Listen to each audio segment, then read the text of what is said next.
Hi, everyone. Good morning. And thank you, Dee, for the introduction and for organizing this today and for offering me the opportunity to talk about one of my favorite topics, digital books and digital publishing. I'll start with a little bit of a bio and introduction. So my name is Adam Witwer. I am the Director of Publishing Technology at O'Reilly Media. O'Reilly's been around since 1978. We publish about 120 books a year. We focus on technical book publishing, books aimed at programmers, web developers, that kind of thing. We put on conferences, several a year, again, technical conferences. We publish Make magazine for the DIY space. Baker Fair is another conference that we put on a couple times a year in different places across the U.S. And my role at O'Reilly, so I've been at O'Reilly for about 8 years. I started as a production editor, essentially, and if you don't work in publishing, what that is basically a book project manager. So I was responsible for shepherding the book through the various steps of the process. And over time, my role has become more technical, and now I work with a team on developing new publishing-related products for O'Reilly.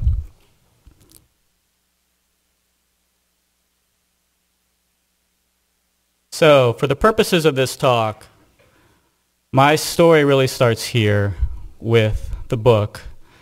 The book in brackets, the book is markup language. In 2006, two colleagues, they came into my office and they told me about a concept that was entirely new to me at that time, and that was building books via XML. Up until then, I had been using traditional publishing page-centric tools, something like InDesign, or at the time we used FrameMaker. And this new way of making books was entirely new to me, as I said, and marked my transition, and O'Reilly's transition in some ways, to an XML-centric workflow. I was not technical at the time. I had a background in humanities. My educational background is in the humanities. But they were really excited. And they sold me on the fact that using XML would create a flexible content model for O'Reilly and prepare us for what was to come, which they said was a digital book revolution. And it turns out they were right. A revolution was coming. So you saw the title of my talk. That was the first slide. So I guess we can call this the subtitle of my talk. Format fragmentation, ugly digital books, and how the web can save us all.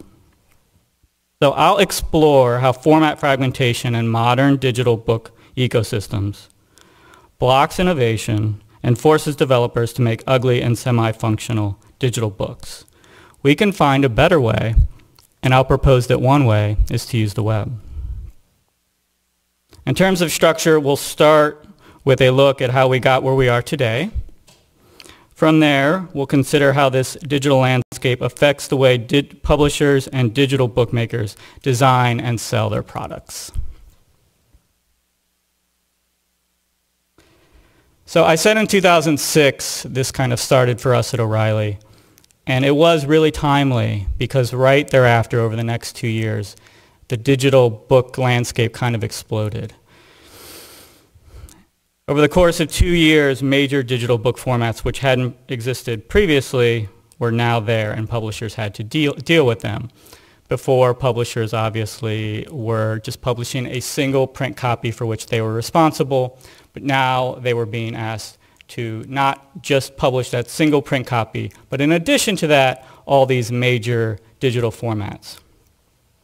You don't know these formats if you're not familiar with digital publishing. I'll walk you through them very quickly. EPUB is the major open book standard. That is used by every major platform, including the iBook Store, the Sony Reader, Barnes & Noble Nook, and so on. There's an exception. Amazon. Amazon is the big exception. They have their own format. At the time, it was called the Mobi Pocket format. The latest version of that is called KF8. So it has evolved separately and on its own path in some ways. And then just to keep things interesting, in 2008, the two major app stores opened, Apple and Google. Each of these formats, if you're a traditional publisher, each of these formats were fraught with technical workflow and legal challenges. Decisions had to be made about where to invest, where to put resources. If you're a publisher, do you go with the open book format, or do you go with the proprietary format that has the biggest e-commerce platform and the biggest potential audience? Or do you do both? And you ask yourself, are apps appropriate as books? Even more interesting, formats coupled to digital book channels. This is very unusual, right? Because think of it back then in 2006, 2007. Up until then, any given publisher or any given bookmaker would simply make the book, give it to a retailer, that retailer would sell it. It could be whatever size that publisher chose. But now the format was strictly tied to a particular retail channel. So let's think about this in terms of physical books. Imagine if Barnes & Noble said to a publisher in 2006 or 2007, it said, okay, great news. We put in our stores all these new bookshelves, and they're sized exactly this size, right?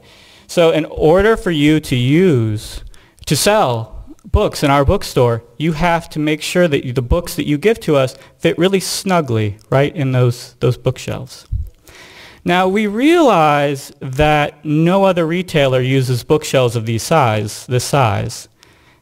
And we also realize that this size of book is maybe not even appropriate for the kind of content that you publish. But if you want to sell in our store, that's what you've got to do.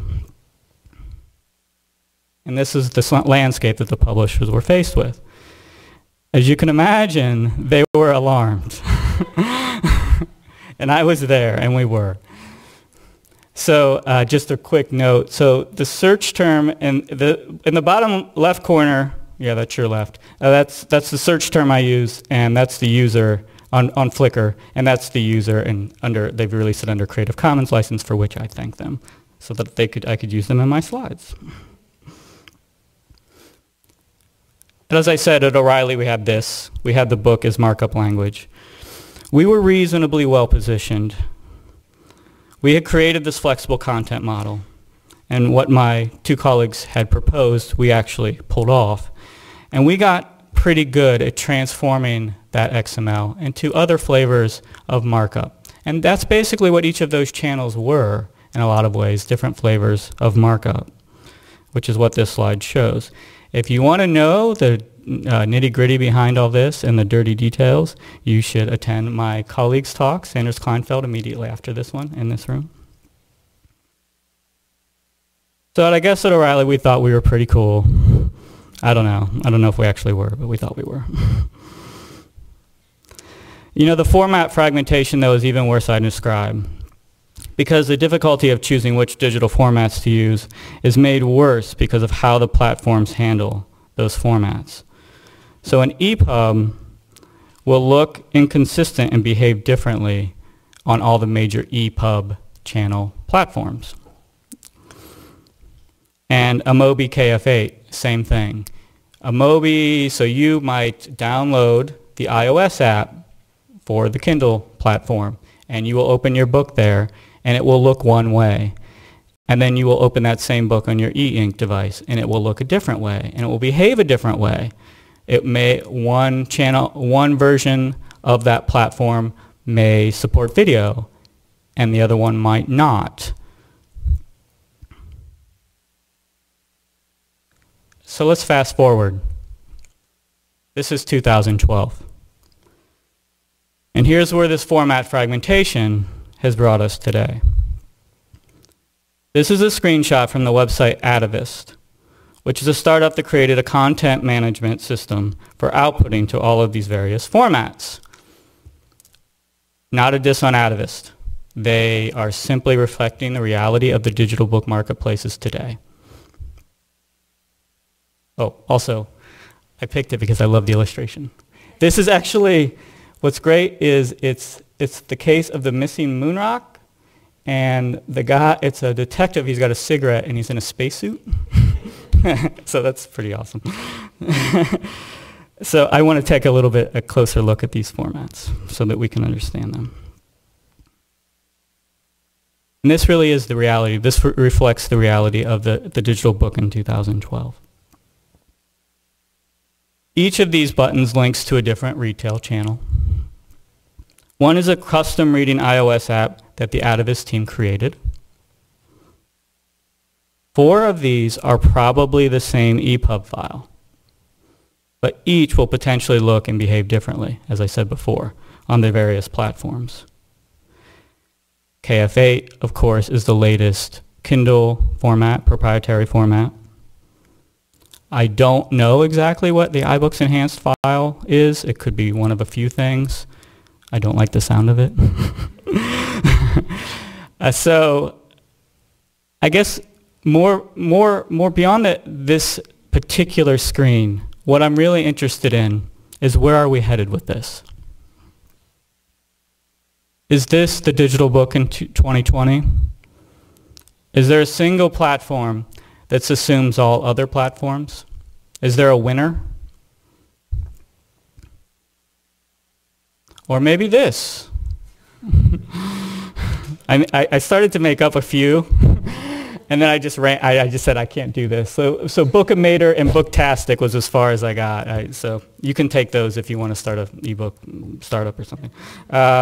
Maybe this isn't such a bad thing, right? We like choices, but if things continue on their current path, it is a very bad thing for those of us who make ebooks and digital books. And if each of these channels has its own format, its own requirements, its own digital rights management, then it's a bad thing for customers too, because they will get locked into a platform, and their book will be trapped on that platform. So I actually think this is good news. My favorite part of the Atavist story is that Atavist exists. What we saw over the past 5 or 6 years is a startup culture that has sprang up around publishing that did not exist before. This has created opportunity, right? Atavist looked at the industry, they saw format fragmentation, and they built a CMS to solve it. And there are dozens of others like them working on similar or different problems. So instead of saying, what a mess, how can we say, let's fix this? So here's what I really want. As a reader and a buyer of books, and secretly as an ebook developer, simplicity. A single button that I know that I can press and it will work regardless of the device or platform. So this is why I'm claiming today in big black bold letters, we really need to start putting books on the web, and we need to figure out how to do it. By putting books on the web, we solve the silly format fragmentation problem. We make them device agnostic, and we make them accessible anywhere. And I want to come back to that, and I'll explain a little bit more about what I mean, and also what I envision and am working toward. But I want to think a little bit more in terms of fragmentation in the context of design, digital book design. Quick disclaimer, I'm not actually a designer, so these are my non-designer observations, the following slides. But I do find myself I wonder this to myself quite often as a lifelong lover of books. Where are the beautiful digital books? Where are the digital-first digital books? Where are the digital books that are designed for digital and exhibit the kind of interactive and dynamic functionality that the web has taught us to expect from a digital product? If you're in the business of making digital books and you want to sell to the major digital book channels, such as Amazon, Google, Apple, Barnes & Noble, so on. The game is really rigged against you.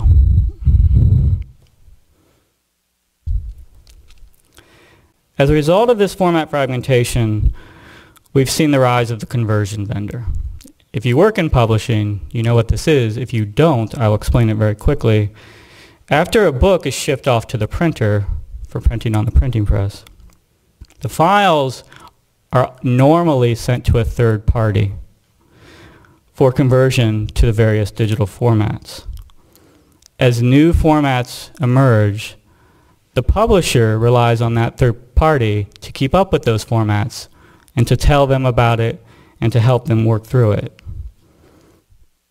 As a result, publishers don't always know what is possible, they don't know what to ask for, and they don't know when something has gone wrong. And things do go really wrong.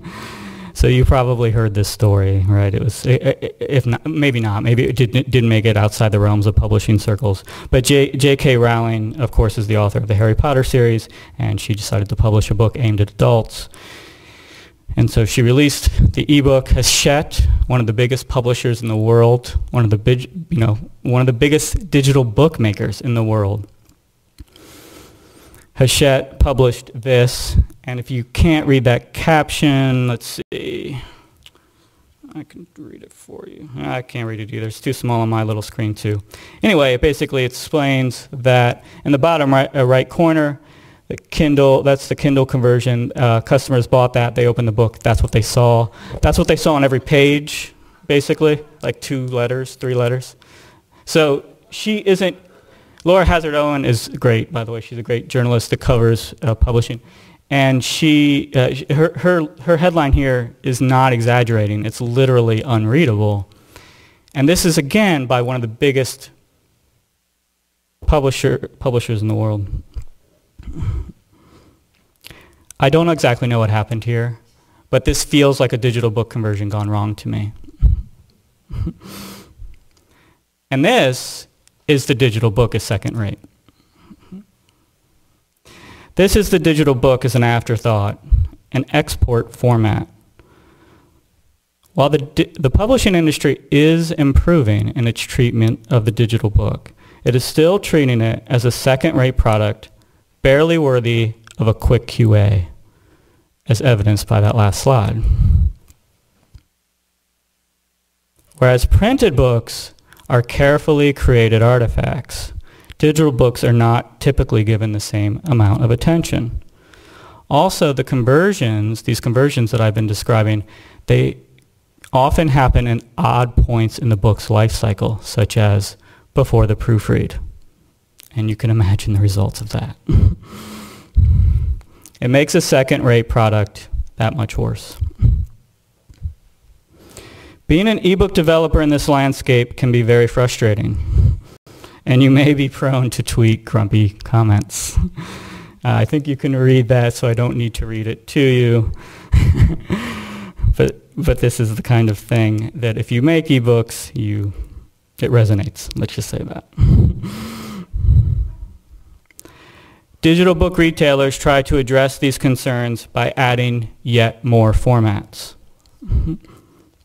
They say, now you can craft the beautiful digital book that you want, a digital-first digital product. But you must do it with our tools, to our custom specifications, and you can only sell it in our store. Sounds great. If you're an ebook developer, author, or publisher looking to publish in major digital book channels, you have really difficult choices to make. So let's try again. Where are the beautiful digital books? If that's the grim situation in the major digital book retail markets, where else might we look? So here's 2 obvious places, the app stores and the internet. And Dee mentioned a great example, and there are many more in the iOS App Store. The iOS App Store has incredibly innovative and beautiful book-like products, and we should be looking there for inspiration, definitely.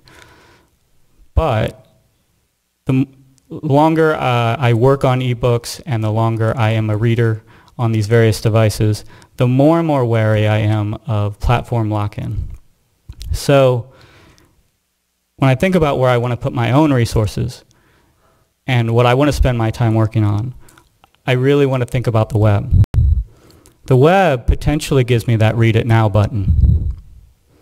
But where are the beautiful books on the web? I want to talk about those.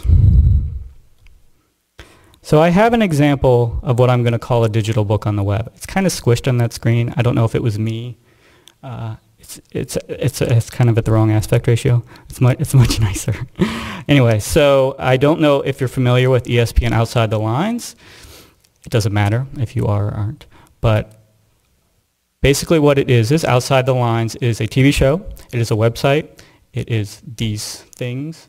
It is a platform in which ESPN talks about the lives of athletes outside the lines of the arena or the field or the court, about their daily lives. Okay. Disclaimer slide. ESPN at no point calls this or similar products a book, a digital book, an ebook. It places them in a section of the website it calls Reader's Corner and calls them long reads. As if there's a stigma on the digital book. It makes you wonder, doesn't it? As I show you this product, you might think to yourself, this isn't a book, or this is more like a magazine, or this is just a fancy website. And that's fine. But my point is to show you what's possible on the web today. I'd like you to consider the Outside the Lines long reads challenges existing digital book ecosystems by showing us a better way. In other words, I'd like you to look at The Long Strange Trip of Doc Ellis as a highly crafted web product that combines the best of web and print, creating a new kind of digital book. And I should quickly say, before I dive in also, you're probably wondering, who's Doc Ellis? So Doc Ellis is a pitcher from the 1970s. He pitched for the Pittsburgh Pirates. He is infamous and notorious for having taken LSD before pitching a no-hitter. Okay, so what I'm going to do now here, the next slide is actually, it's a video. It's me scrolling through this book in my browser window. I figured instead of trying to fumble around with my computer, I would just show you. Now again, the aspect ratio is off. Most monitors now are like this, and this is more of a square window. But it's still, I think you'll see the point. And right off in the beginning, you're going to see what in print we call a drop cap. So that's the first print flourish. That's the first thing that this team that built this book, they borrow from print. They have this page turning mechanism. They use a JavaScript library called Curtain.js to achieve that. So we're just going to page through this. It's just going to take a couple of minutes here. I just want to show you. So this is the story of Doc's life. As you can see, in between each quote-unquote chapter, although they don't call them chapters, you've got these great pictures, and there's, chapter 2 is starting here. And as you might expect, you've got sort of interactive features that you would want. Not overdoing it, notice, very simple. Doc Ellis thought he saw Tricky Dick behind the mound. And there's some really terrific photographs here. I really like this effect. I don't know if you can tell, but the images on the right, the photographs, actually scroll at a slightly different rate than the text on the left, which makes for an interesting effect. And of course, video. Doc talking about his earlier days. Great pull quote here. Pull quote, another flourish from print that those guys took.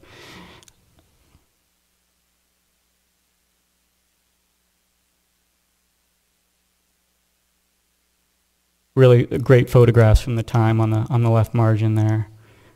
He was a character, you can see.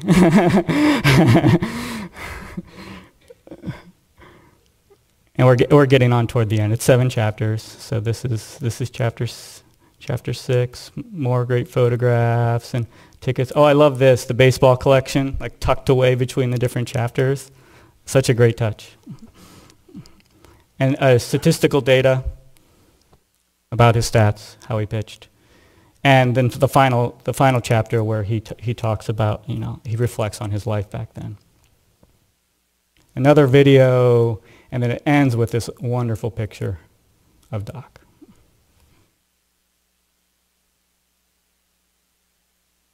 So that's a long read. Okay, so let's think about it.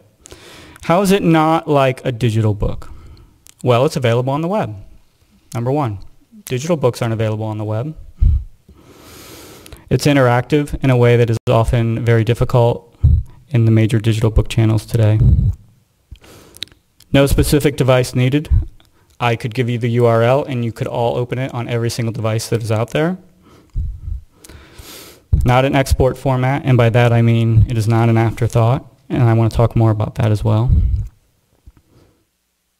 It is like a book, digital or otherwise, in that it is a long narrative broken up by numbered sections that we might call chapters, although again they don't use those words. They don't say books and chapters in these products, which I think is really telling. And highly crafted page designs. This is the most important thing that I want you to take from this. In the next few slides I want to talk about the customized, crafted designs. And I also want to talk about them in both print and on the web. And I'm actually going to start in print. So this is a book that O'Reilly published in 2008. It is a book called Slideology. And I'm presenting this as what I think of as a highly crafted spread. So, and this is also very clever too. So the author, Nancy Duarte, she has placed herself on the right page, and she's the big circle there. And these are all the people that helped her make the book, that either inspired her or were directly involved with the writing or laying out of the book. This is the acknowledgments page, right? And this is the kind of thing we take for granted in print. And also the kind of thing that is very difficult to reproduce in those major book formats that I talked about earlier. And I don't want to put too fine a point on it, but here's another spread from the same book. And notice how the designer uses the entire page as a canvas. There's no margin. It's customized. Now, let's look at a normal, modern website. I just chose outside the lines because I was there. This could be any website. Highly templated, designated boxes for certain kinds of content, a more or less static navigation bar. And I think that this is what we think of when we think of the web, which is why I've got the joke there, it's kind of off the screen, but also every website ever. And I say that because, this is WordPress. This is what we think of when we think of a website. Here's another long read. This one's called A Man Obsessed, and I'm showing you this as an example. What you're looking at there is the browser window, the entire browser window. And I'm hoping you to compare this to the kinds of things that we've come to expect in print, but maybe not so much in the web. And this is what I propose is a new kind of digital book.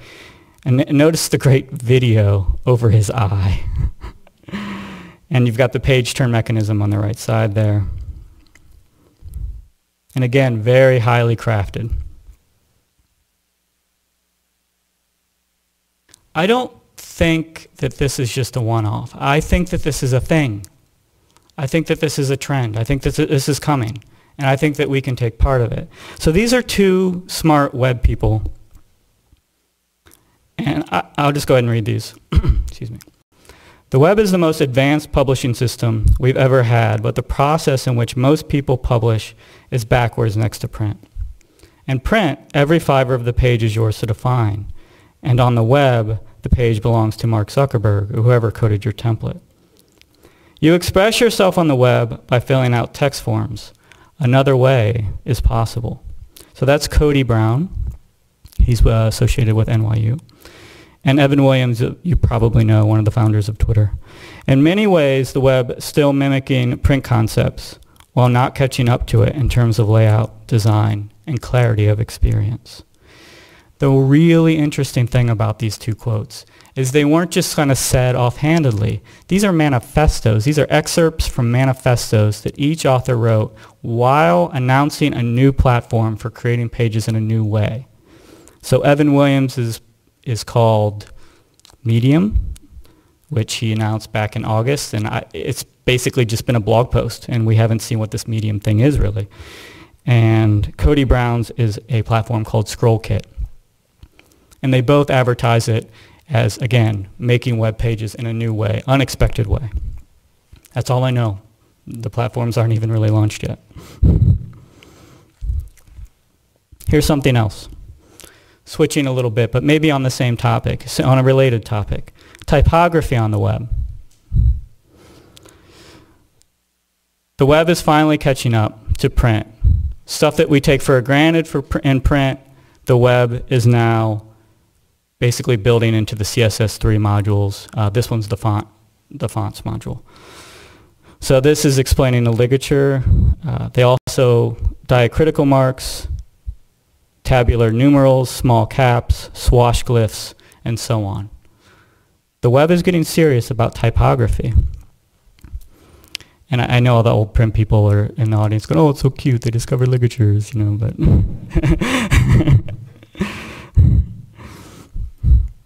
So what I'm telling you is the web is ready for beautiful digital books.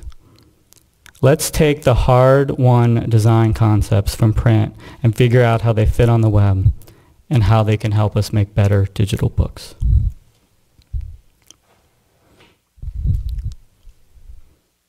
So one more topic before I move on from design, and I hope you'll indulge me a little bit because this is a topic that I really like a lot.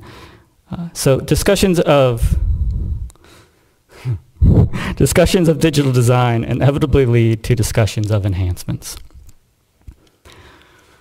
We're making a digital book. How can we enhance it with features that are only possible in a digital world? That's what we say to ourselves. That's what we say to ourselves at O'Reilly all the time. I enhanced this slide. How'd you like it? Pretty nice, huh? No, it was terrible. It's awful. It's annoying. And I intended it to be annoying. How to go about enhancing a digital book is as much an editorial question as it is a technical one. And each design element and each enhancement should serve the same goal as a single sentence in a single paragraph, to convey an idea and to reach the reader. So I wanted to look one more time before I moved on from digital book design. I wanted to look one more time at this Doc Ellis piece and just a single screen grab. Okay, so this quote-unquote page appears after the introduction. And the subtitle of the Doc Ellis piece is Meet the Man Behind Baseball's Most Psychedelic Myth. And that's important because the book isn't about a man who took LSD and then pitched a no-hitter. It's about what would possess a man to do such a thing. It's about the man behind the myth. So let's look at the screen and how does it capture that idea, if that's the idea. So drifting in the background, we have this image of Doc's face. But overlaying that image is this quote. And this quote is what we know.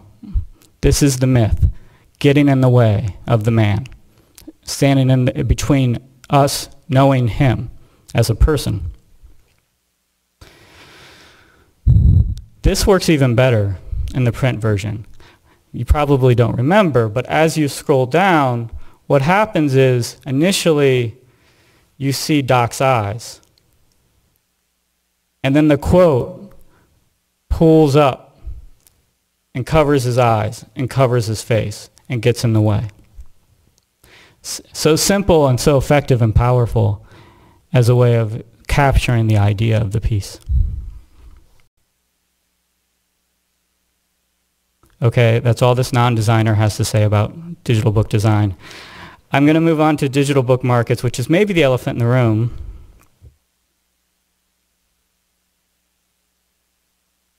The major digital book markets simply replicate what we've already had in print. A publisher gives it to a retailer, and a retailer gives it to a customer. This explains ebook wrapper formats like EPUB and Amazon's KF8, and explains, frankly, why more digital books aren't on the web. But this is unimaginative, dull, and safe. Is there a better way? At O'Reilly, we took advantage of the disruption by building our own supply chain. We cut out the retailer, or we became the retailer.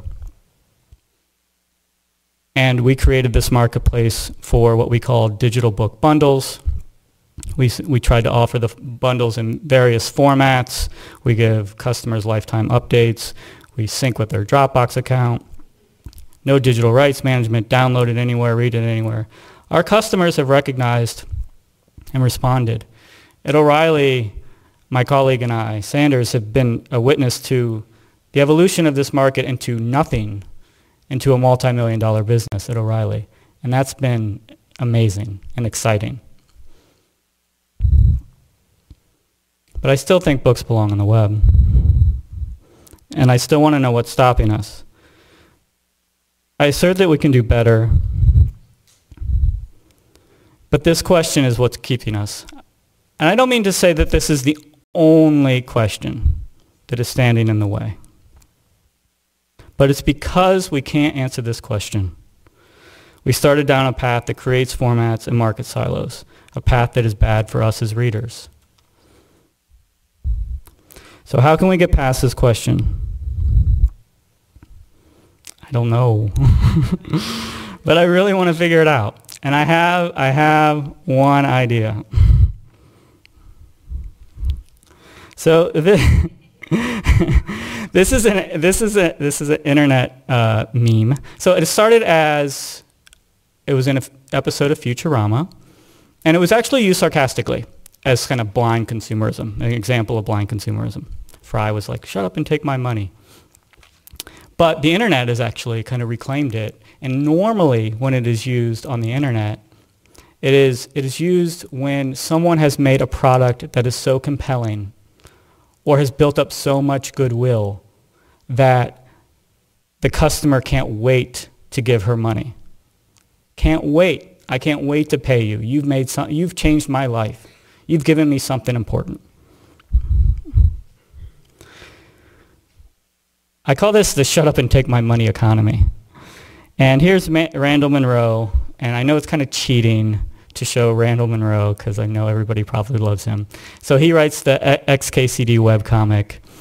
If you're not familiar with his webcomic, he also does it, he's made it into books as well. If you're not familiar with it, it is extraordinarily good and smart and funny. And he has this to say about the shut up and take my money economy. My experience of the internet has been that if you make something really cool, the neatness speaks for itself. And that's much more important than trying to make something marketable, trying to make something into a product. So I just found that if I'm steadily trying to make cool things and putting them up, some of them in some way or another have a business opportunity. I don't think that this is an outlier. I think that this is, again, another thing. And I think that maybe you can think of some, and seek me out after this talk. I'll give you several other examples. There are many, many people like this that start with nothing, start putting up good products steadily over time, again and again, and before you know it, they're a huge sensation. But this takes faith in your product, trust in your potential customers, discomfort, and admittedly, idealism.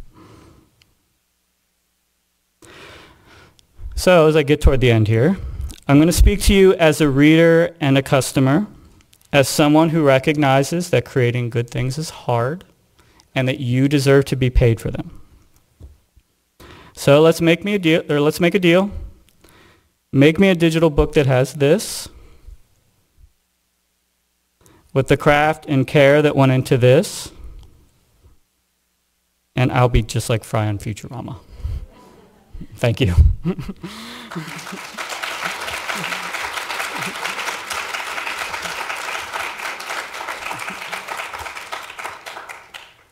So we can do some Q&A, right? Yeah, I would. If there's any questions, I'd be glad to field them. Yes. Do you have any idea I think they have a lot. They just have a lot of money. So I mean, I think that they are. It's Disney money. So I think that they are off experimenting in a way that a lot of maybe traditional publishers can't. So I realize that. I totally get that. But I guess if we look there as a way of sort of inspiration, and then trust that once we make it and we put the resources in, that others will then recognize that, and and it'll work itself out. Although I know the business managers in the group are probably tearing their hairs out when I say something like that. Yes. Sure.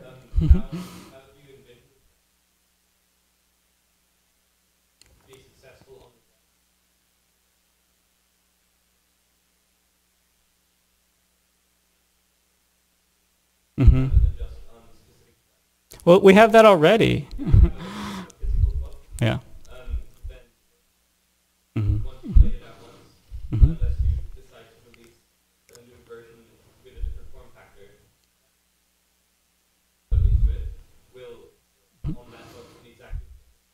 Yeah.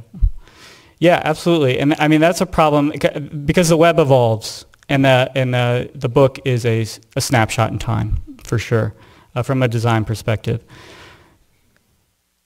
I guess my answer to that is look what we've got today. I mean, we've already got, in terms of your digital book options, if you're looking to sell it, you've got these proprietary formats that are really badly hobbled. You can't even do the most fundamental things on the web. And the stuff that I showed in the doc videos, that's not even HTML5, quote unquote. That's just basic web stuff. You could, and you can't even do the most basic things with these formats. And the ebook formats are coming along, but they're 10 years behind the web. So in terms of my answer to you is if you're making a digital book today, the game is already rigged against you.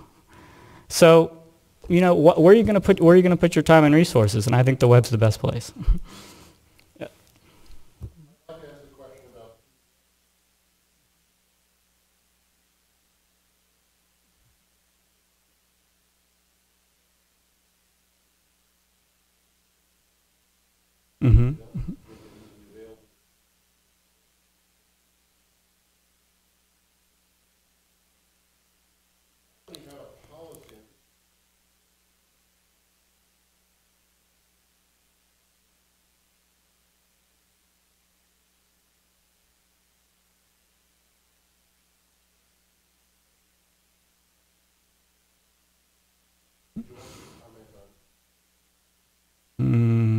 Okay, so at O'Reilly you can buy what we sell now.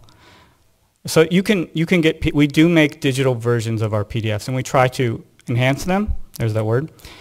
So what we've tried to do in the web, the digital version of our PDF, which is a part of the digital book bundle that we sell directly to customers. So you as a customer come to O'Reilly.com, you create an account, you buy a book. In that book bundle, one of those formats is PDF.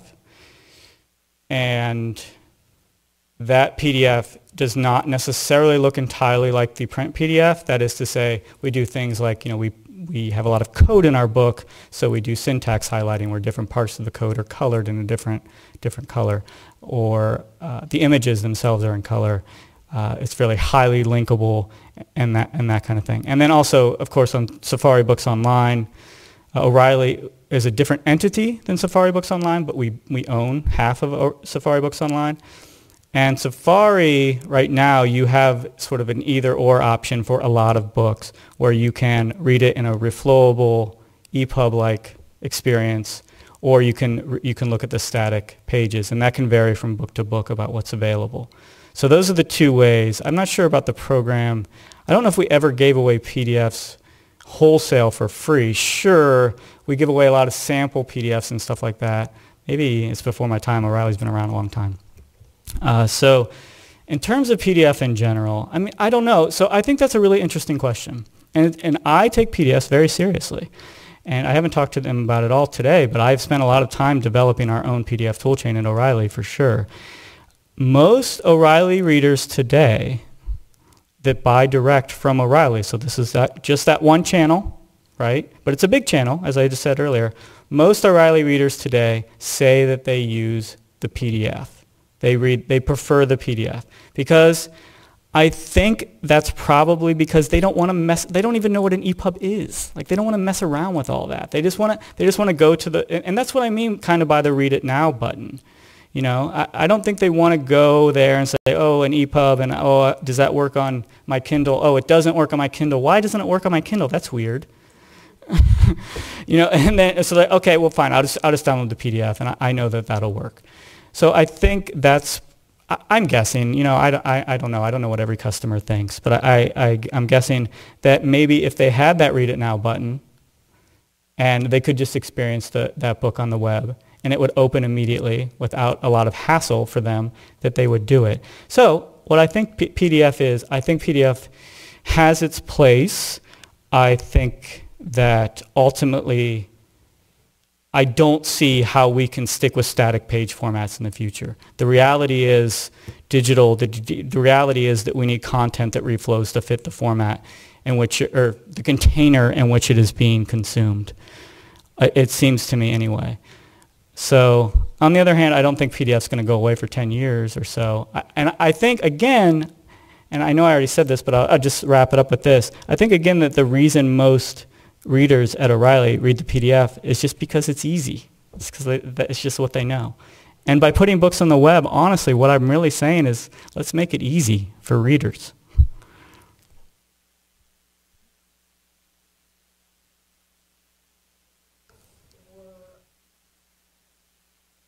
Mm-hmm.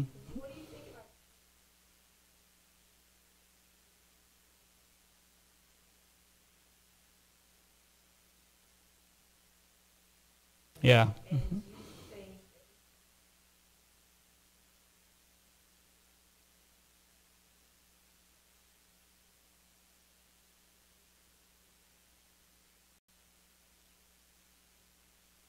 Yeah, that's a great question. And I kind of, and that's one important question I think about putting books on the web.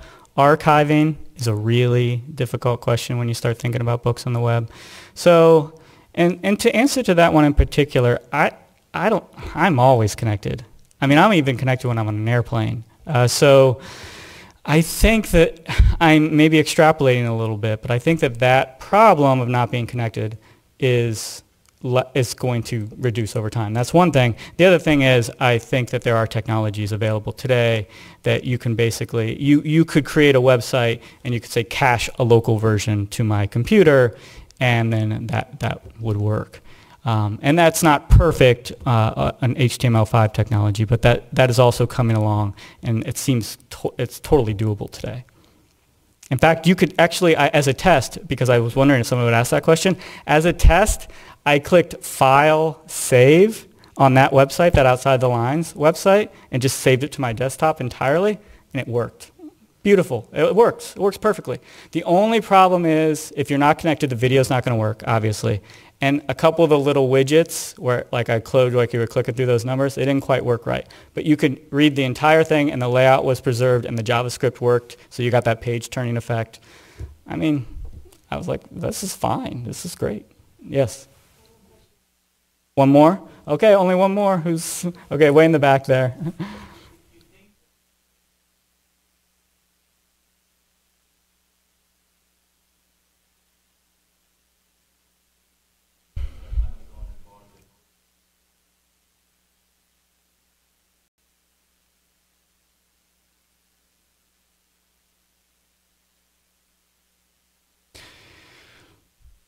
So I think that I'll speak about Amazon in particular. I think that they've built that. First of all, I own a Kindle and I like it. You might be surprised. I think that platform has been geared toward the big six, the major publishers, the trade publishing that sells all of the content. And I think that content is just one paragraph after another. There aren't any sort of formatting difficulties. So I think that their first initial push over the past 6 years has been to get as much of that market as they can. And all this sort of more complicated stuff, they've slowly been trying to think about and find solutions for, which they're really struggling with. They're really having a hard time. Even really basic things like, fonts for design and stuff. Like we talk to them all the time, and they don't know how to find that balance of the kind of beautifully rich experience that you get in traditional book design, and how to get that and replicate it on their devices and on their platform in general. So I don't know if that quite answers your question. Okay. Yeah. Oh yeah. Yeah.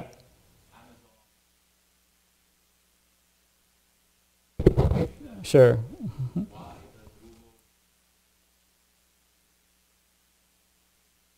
Because in that case, they expect publishers to just leave it to the conversion vendor, I guess. I don't know. I don't know the answer to that question.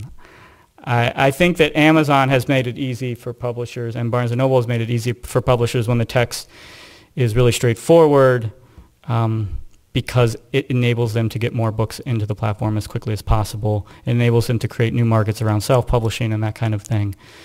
And why, I guess Google doesn't care, because they're an advertising business, maybe, and they're just in the space for some reason that I can't exactly explain. And Apple too. I don't know. Thank you.